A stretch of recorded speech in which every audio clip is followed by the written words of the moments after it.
Greetings YouTube, Joe here with Culination Media, and welcome back to another episode of Pokemon White. This is episode number 40, and in the last episode we defeated the 7th gym leader, Bryson, and in this episode to begin, we're going to use our Dusk Stone on Lampet to evolve him.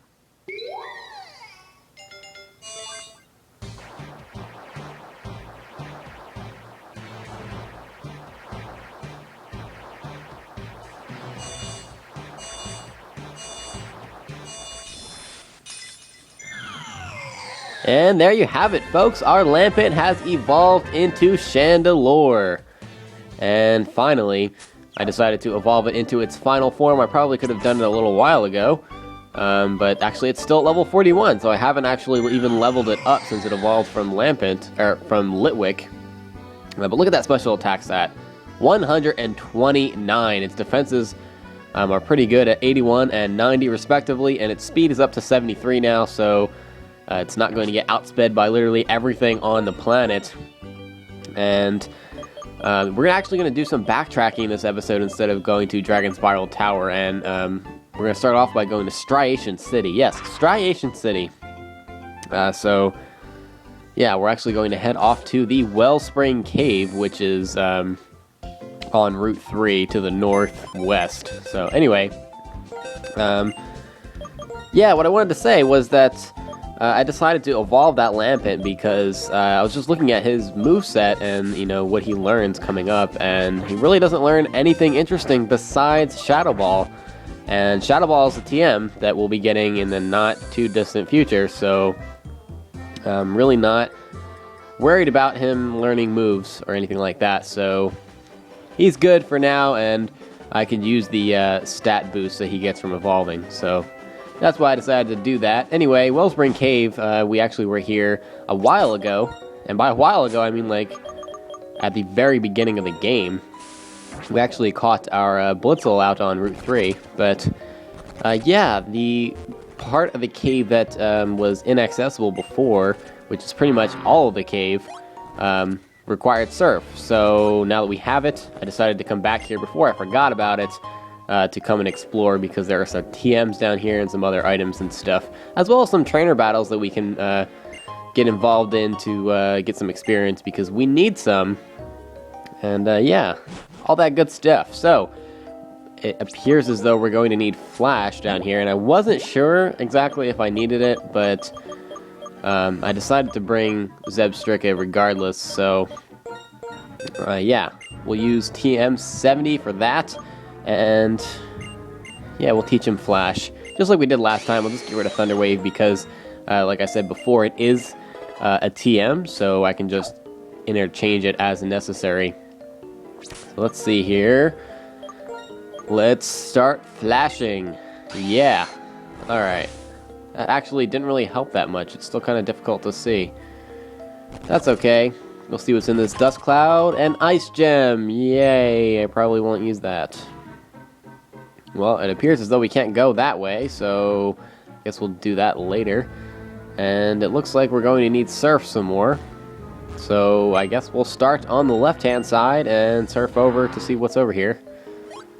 And I guess we have to go to the north, and it's probably going to be just one item up here somewhere. And or not. I don't even know what's going on. Alright, well, there is an item here, and it is TM52 Focus Blast. That's a very powerful fighting-type special attack, which is kind of weird. And there's a hidden max elixir in the wall over here. But anyway, Focus Blast has 120 base power and 70 accuracy, so it's kind of like the Thunder of fighting-type moves. It doesn't have any chance to, like, paralyze or anything like that, but it's still a pretty decent move. It's good to put it on things like Gengar and Alakazam in competitive battles because it gets rid of their dark weakness. Well, it doesn't get rid of it, but it helps them fight dark types a little bit easier. Anyway, there are some other items over here, such as this Mystic Water right here, which is a held item that increases the power of water-type moves. And yeah, if you have a water-type Pokemon on your team, that might be quite useful, and I have Seismitoad, so I might be using that a little bit later on, but yeah, in this area right here, we have 3 battles against well, 2 battle girls and a black belt. And I was kind of suspicious of the fact that they would all actually be battles, because normally it doesn't work out that way when they're in that close of a proximity. But they are indeed all battles. So I don't even know if there's any items over here, or if it's just for battling's sake, but I'm going to battle all of them because I could use the experience. Alright. So we have the first battle girl here, and she's going to start off with Girder at level 35. So I'm going to use Coil on the first turn with my Superior to increase my attack and my defense. And he's going to go for a bulk up, which pretty much does the exact same thing as what I did. I get an accuracy boost as well, but all my moves have 100% accuracy, so it doesn't really do anything for me. I thought he was going to go for the bulk up again, so I decided to attack, but he went for the wake up slap. And it does okay damage. And yeah, he gets me down below half after the second wake up slap, but I'm able to kill him off with the third aerial ace. The advantage I do have now is that the incoming Pokemon is going to have a hard time damaging me, and it's going to take a lot of damage from aerial ace, so I'm going to stay in with Superior against this throw. It's at level 35. And yeah, I went for the aerial ace, and it doesn't even do half HP. It's kind of like, what the hell? Kind of confusing, but yeah, go for another aerial ace here. Yeah, aerial ace, and it still doesn't kill him. And he goes for bulk up again, so I don't know why, but he does. And yeah, we're able to kill him off there with the third aerial ace. That would have been kind of ridiculous if I had not used Coil on the first turn, because it probably would have taken like 4 or 5 hits to kill that throw, even though I was using a super effective move, which is kind of ridiculous if you ask me, but oh well. Alright, well, let's move on to the next battle girl here. And hopefully this goes a little bit smoother, or at least faster. Battle girl Maggie. And she's going to have a Girder at level 50, not 55, 35 as well. If it was 55, I'd be in trouble. So I'm going to open up with a Coil again. And the Girder is going to go for bulk up again. So it's pretty much like deja vu. It's like the same thing that happened in the last battle, except this time I decide, you know what, I'm going to go for another Coil to raise my attack and defense again, because he's probably going to attack. And he goes for Rock Slide, and that really doesn't do anything. So now I'm like, I could probably 2-hit KO him with Aerial Ace, and it looks like it's going to be a 2-hit KO. He's going for Rock Slide instead of the stab Wake Up Slap, which I don't understand. It doesn't even get me down to half health, and I'm able to kill him off with a second Aerial Ace. And I almost grew up to level 42 there, but not quite. And the predictable next Pokemon is Sock, because the last one had Throw. So Sock actually has much lower defense than Throw does, and I actually almost killed him in one hit there. And I don't know if this Sock had Sturdy or not, so I just barely avoided killing it. So even if it did have Sturdy, it would not have activated, but I'm able to finish it off with a Return. And yeah, was able to not take any damage from the Sock too, which is good, because Sock can deal a lot more damage than Throw can. But anywho, on to the third battle against Black Belt something. Black Belt Edward, there we go. And he's going to send out a Scraggy at level 34. It is a rock and, not rock, fighting and dark type Pokemon. I don't know where I got rock from. Anyway, I'm going to go for a Coil, and that helps me defend against that high jump kick pretty well. And I'm thinking, you know what, I should probably go for another Coil here. And I do, and he goes for Scary Face to lower my speed by 2 levels. But Scraggy's pretty slow, and Superior's really fast. So I'm like, I can probably still outspeed him, and I do. And Aerial Ace kills him pretty easily. And he's going to send out Throw next, so I should still be faster than Throw. And thankfully I got the 2, not bulk ups, Coils off. So this is going to be a 2-hit KO with Throw, and again, they go for bulk up because, I don't know, these Pokemon just love using bulk up for whatever reason. And Throw goes down pretty easily there. Sock is next, and I can probably kill him in one hit because I got the 2 Coils off, but he's faster than me, and he goes for the Brick Break, and that actually doesn't really do anything. I take that pretty nicely. It only did about 20 to, I don't know, 15, 20 damage. And I'm able to kill off the Sock there, and I grew up to level 43. So I got a lot of experience throughout those battles. And Superior kind of jumped out ahead of everybody, the rest of my team. So yeah, that's good. I'm going to take that lucky egg away from him, though, because he doesn't need it anymore. He definitely got enough experience. I probably won't use him for a while. So I'm going to put Zebstrika out on the front part of my team for now. And we'll see how that goes. And I have no idea where I'm going here. Oh, that's where I came from, isn't it? I'm going to just double check. Yes, it is. Okay. And I have to use Flash again, 2 rats. There's only like 1 or 2 items that I missed down here. There's really not that much. I'm pretty sure there's another TM, though. And I would like to grab that before I leave. So I'm going to say that the other item is this way. And it is a dive ball.